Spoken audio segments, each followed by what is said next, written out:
có lúng bè hơi chả Ai phứ? Xuana Sai có lúng bè cho Xuana, của lúng bè cho China. hay là Xuana là bé hay lúng mông à ok Where's mine again? dancing ủa chả có chụp bó cái lúng bè đi cái lúng bè hơi chả Me? à dancing ô chả nó chụp bó nó chụp bè đi dancer Một bao á. Xuana China. China. Right? China. I know yours is China.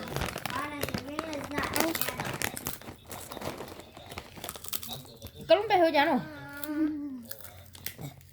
có lúng bè hơi chả nào China. có lúng này dancing có lúng à Xuana China. Mine is dancing. với Xuana Có lông bè on.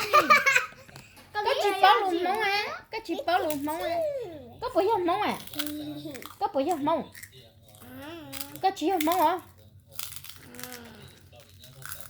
có bữa giờ mông à đó bây giờ nhỏ mông chỉ có luôn mông liền These two. có một chơi xong rồi có một chơi xong có một chơi xong how old are you how old are you How much that? Count.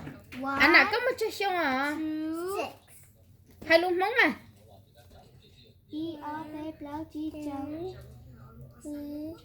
I didn't know. I just said it.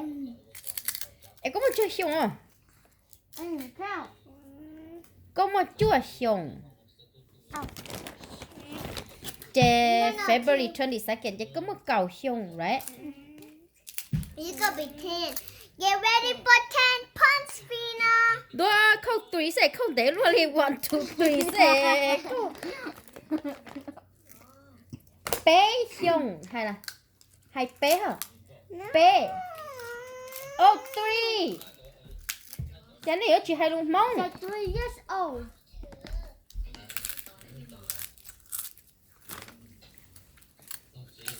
ô bây giờ mình nhỏ mà nhỏ chân nhỏ treo chỉ bao luôn mong ơi Stop it, Lana. tụi nó chè vô lấy chỉ cả hai luôn mong đi đó tụi nó là bé xuống nó chỉ bấy lo luôn mong thầu mà ít xuống tao mà bao luôn mong ó là tao xuống lo cái chỉ bấy lo luôn mong đi Có hai loại nhỏ.